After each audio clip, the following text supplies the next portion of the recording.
Good morning, Paul. Good morning, Nancy. Thank you very much for participating with me in this conversation. I have been working many years, as you know, on environmental, ecological issues from a church and theological point of view. And I know that you have been head over heels involved in this at the parish level. Just tell me a little bit what you've been doing, and I know the parish is now behind you, but you tell me what kind of things you've been working on at the parish level. Sure. So at the parish level, Paul, we focused a lot on water, quality of water in beautiful Lake Champlain. And we spent 7 months working on water, testing it, and worshiping by the lake and enjoying boat rides with Lake Champlain Maritime Museum and taking time in silence to be on the water together. And also to create a map. We tested the water, and then we created a map with pins in it where the tributaries came down into Lake Champlain so that people could understand the health of the creeks and the rivers that they were close by. And in addition, we cleaned up the brook that is contiguous to the church, Bartlett Brook, that had kind of farm equipment in it.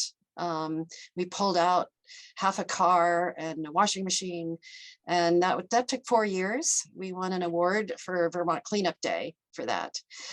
So, and in addition, we signed the Lutherans Restoring Creation Covenant.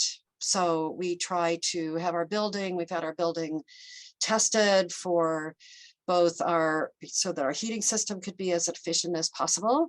And also we have tried to build curriculum in our education programs around caring for creation. So those are some of the things. Yeah, it's exciting. I'm interested in how these insights that you have embodied in your parish ministry sort of take root in the parish life. I imagine when you first started talking about this, they might have thought you're a little weird. I mean, what does this have to do with Sunday school and with the Bible and things like that? How did you sort of begin to address those kinds of issues? Well, it's a great point. And of course, when I first read your book, The Travail of Nature, The Ambiguous Ecological Promise of Christianity, I think that book of decades ago set out the stage for the difficulties that a pastor does have in preaching about this, the devastation of the planet. And 2 reasons for that are that, at least in this congregation, I don't believe that parishioners were used to having such a sense of the responsibility for the planet lying in human hands. First of all, of course, that's growing on humanity over the past decades.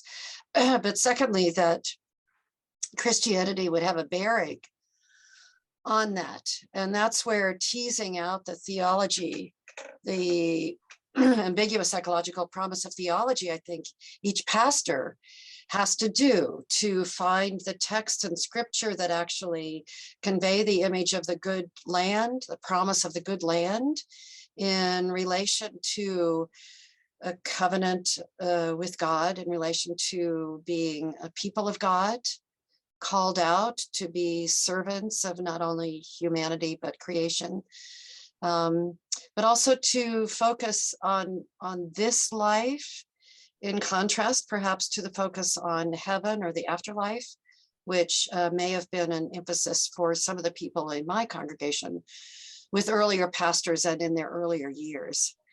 So I think that you probably, like I'm sure you have been very affected by the developments in Christian theology and Christian eco-theology over the past decades that perhaps we could lay out a bit more here that can help a pastor in his or her preaching. I want to ask you a Bible question. There are probably 2 yous. The one that learned how to read Genesis 2:15 when you were growing up in the church, and the one who you are now. So, Pastor Nancy, why did God put Adam in the garden? What does Genesis 2:15 say that according to the received old translation? Do you remember? So of course, to have dominion, to name all the animals and the plants. Yeah. The Bible actually says in that translation to till and keep it. Yes. I always thought that was a good Protestant bourgeois answer, be productive, all those kinds of things. But as you well know, and this is has been a key text for me, the Hebrew actually says to serve and protect. That the reason we're put on this good earth is not to use it and abuse it, but to serve it and protect it. And that's been a major turning point for lots of people in the movement of responsible church action in terms of the eco crisis. So let me just underline that for you and for me, that both of us presuppose that the reason we're here is to serve and protect the earth. And don't you also receive questions, I have so many times, about the word dominion, where of course that's been taken to have the responsibility, but also the freedom to use the planet's resources for humanity. And of course, that's the wrong understanding of dominion, because it's God who has dominion, and God's dominion, according to the Psalms and Job and Jesus, who said that God knows every sparrow that falls to the ground. God's dominion is the dominion of creation and of care. So humanity is to model that kind of approach of both. I think that's one of the reasons why the church generally needs people really to tend to the scriptures, what the scriptures are not saying, rather than show up and think you already know what dominion means. In Genesis 1, it does mean, in a certain sense, take care of, as in Genesis 2, but it almost has a liturgical meaning, that you are to preside over the creation, that it doesn't mean that you're to go and dig a coal mine, but it does mean that you are to give thanks to God for everything that has been given to us, and then work creatively with the creation for the sake of God's good purposes. And I'm glad you brought that up, because that is a teaching point that theologians really need to bring home to the persons in the pew. Very much so. Just that would be a huge change in understanding, wouldn't it? Yeah. The other question about creatures versus humans having souls and that's a big question that sometimes we talk about in confirmation class, whether it's only humans that have an afterlife or that's a big question in Christianity. And I think that pastors can help their congregations by bringing to bear first of all, Jesus' statement that God knows every sparrow that falls. If that's true of God, then God is feeling with all the other creatures, which means that we are to do that as well, which then lends more to an indigenous understanding or Native American understanding of the sacredness of all in existence, of all the living, and that bringing that back to Christianity is a new form of preaching. Do you think that to be the case? Yeah, I sometimes ask, let's say, confirmation class, when you get to heaven, who are you going to see? Well, my mommy and my daddy and my family and my church. Well, no, what are all these creatures doing there? The animals and the wilderness.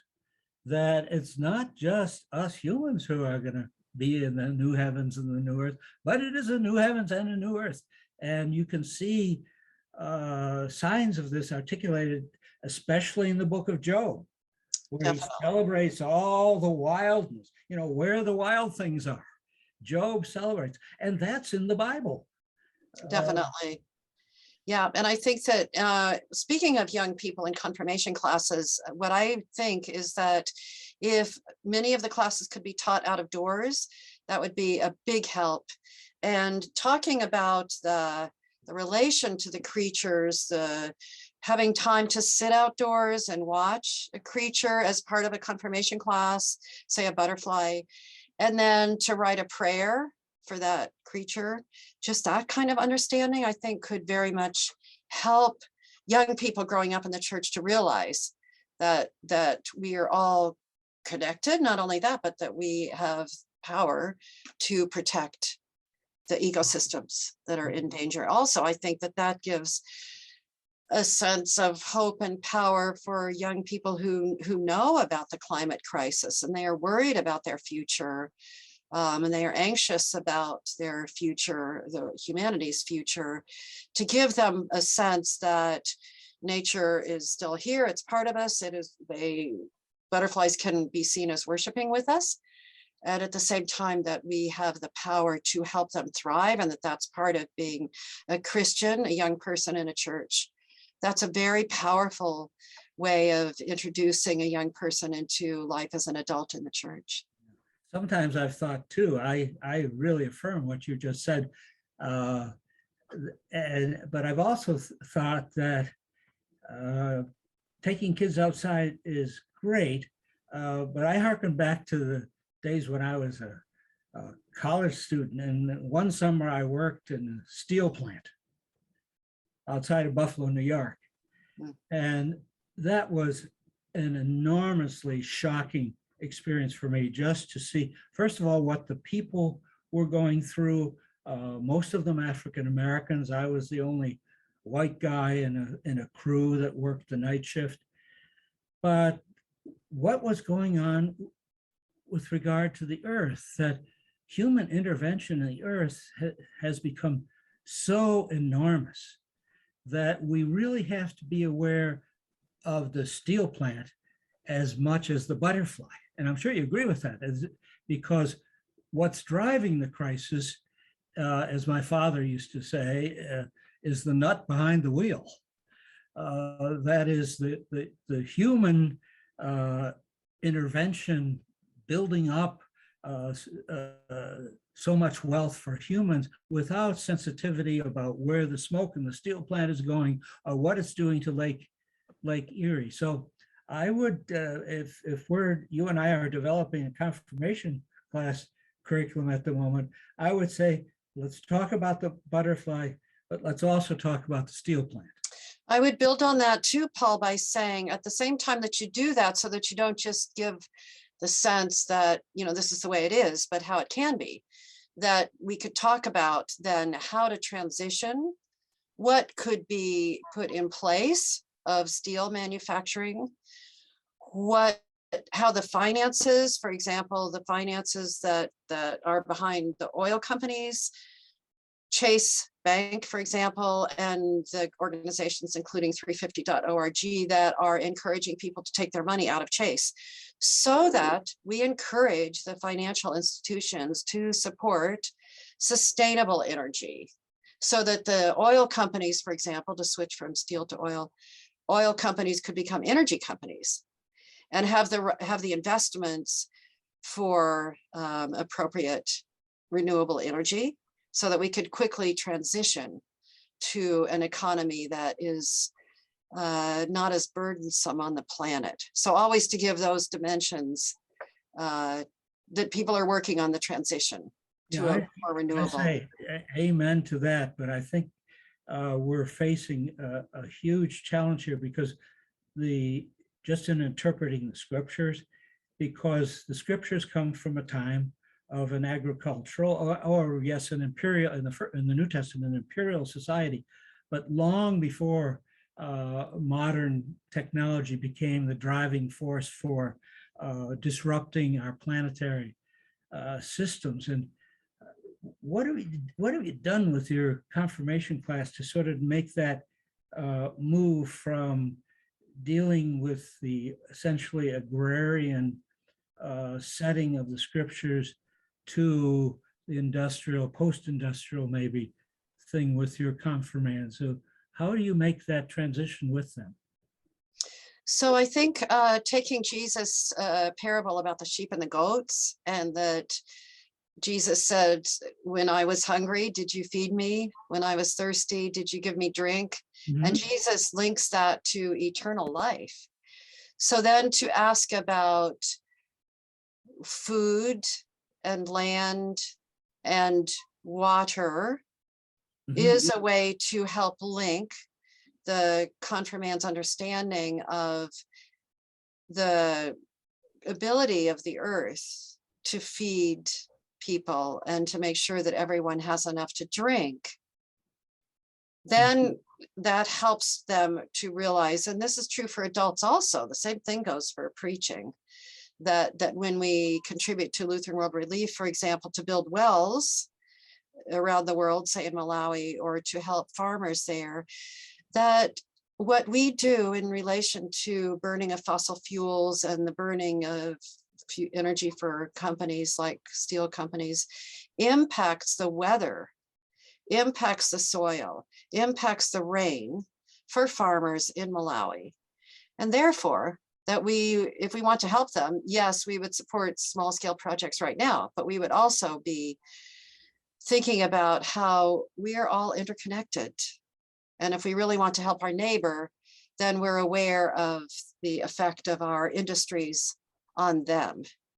For some time, I've had the fantasy that when pastors are teaching confirmation, they should take a little more time with Luther's explanation of the first article of the Creed, where he says, I believe that God has created me and all creatures, and that at this very rudimentary level is who I am. It's not just me and Jesus. It's not just me and my church, but it's me and all creatures. That's who I am made to be. And I think theologians and pastors, preachers, teachers really need to sort of dig more deeply into that fundamental insight of Luther. It's not just about me. It's not just about the church and our own religious community, but it's about the whole creation. I believe that God has created me and all that exists. So theologians really have a mission here to share that broader biblical vision. So true. And of course, Luther was a kind of a mystic in that regard, an awareness that God is everything, and even the stones.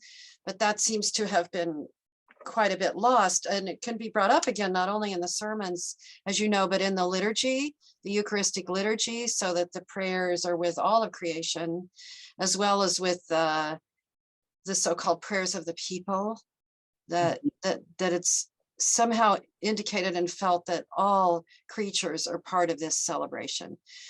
But you've thought about this a lot because you've written on this very much. It's a big transition, isn't it? It is. And I think it's really important to become reacquainted with some of these insights that you refer to in Luther and other theologians, but where the world is really charged with the presence of God. Luther once said that if you truly understood a grain of wheat, you'd die of wonder. Isn't that beautiful? Yes. That if the whole world is, in a sense, sacramental, it's charged with those who have eyes of faith to see. It's charged with the mysteries and the purposes of God. And this then takes us back full circle to Job and the beasts and the thunder and all the rest, that we are beloved by God as God's special creatures, but as creatures who are in the midst of many creatures, as the Rainbow Covenant says. Isn't it interesting that Noah didn't take his friends or just his family? He took all the animals. I sometimes ask people that's sort of curious. Why did Noah do that? Pastor Nancy, why did Noah take all the animals with him. So when we might want to say that the Hebrew scriptures, the so-called Old Testament, is quite filled with the sense that God cares about all creatures. And is that understanding in the New Testament to such an extent that we could build on New Testament statements such that Christ is the cosmic center, for example, or the cosmic Christ statements in Colossians and the Gospel of John, giving in a slightly different, not so perhaps pictorial as Noah and all the creatures, but that all creation, that Christ is the center of all creation and Christ holds all things together. That understanding could be preached about deeply and continue to give the sense of the holiness and the goodness of all creatures, that Christ is in all things. And the texts are there if you have eyes to see. For example, when Jesus, at the beginning of his ministry in the Gospel of Mark, is with the wild beasts. That word "with" is very important.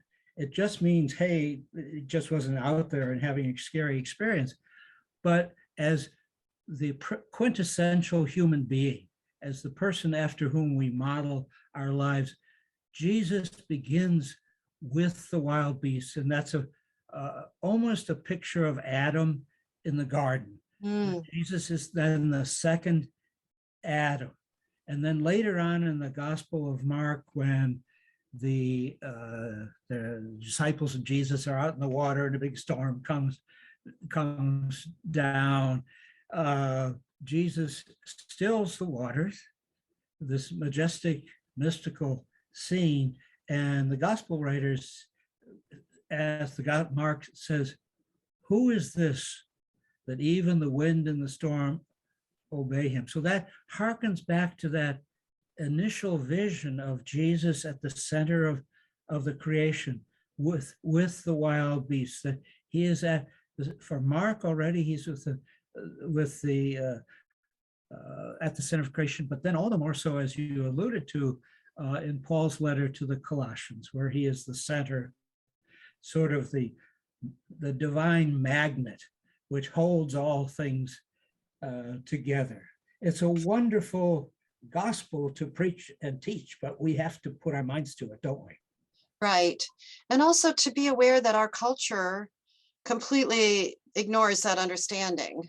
The capitalistic economic system, where everything can be used and to create something that humans use and then that can be discarded, completely goes against the holiness of all things. So if we're talking about bringing children up in the church, and we're talking about how the church is in a way a contradistinction to culture, that has to be said, that the rest of the world, advertising and so on, does not treat nature as holy, right?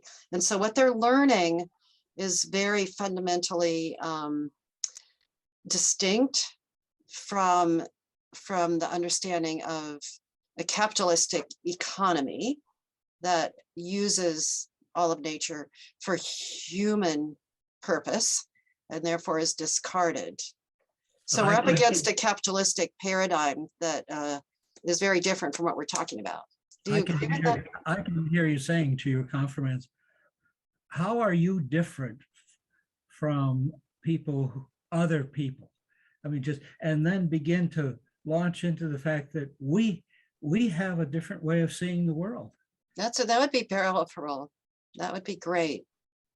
And it's not just our individual relationship to Christ. It's not just the forgiveness of sins, that how I can become a better person, but God leads me into a different world, the world of God's creation, and doesn't keep me sort of locked into the church, saying my prayers as if this whole creation were not out there. But that is the place that God places us. Mm-hmm. And in terms of initiation rites that young people used to be able to go through, which confirmation tries to kind of make an equivalent to, but is usually not as powerful. I think a sentence like you just said to the confirmands, that we're bringing them into a way of seeing that is very different from what they're going to encounter in our culture and in advertising, and that they need strength to be able to continue this vision and to act in relation to it. That's a really powerful message about leadership that can be helpful to our young people. This is one of the reasons why I, and I'm sure you too, have long been a supporter of outdoor ministries. Right. That first of all, we can gather kids away, maybe even have them leave their phones at home, although that could be too much for them to bear, and take them to a place where they can see things in a different way. And as I think of these things, I just want to, in conclusion, thank you, Nancy. Thank you, Paul. For your grassroots involvement, very imaginative. I mean, have you heard about a church that immerses itself in water, that studies water? What a beautiful idea. I thank you. And it makes theologians like me, it makes our work a lot easier, because when I give a talk someplace about eco-theology, I can say, this is real stuff. Let me tell you about the ministry of a church in Vermont that I know well that focuses on water. So I'm wrapping that up. Thanks. Thank you so much. And I can always mention your books, which have been so helpful, Paul. Thank you so much.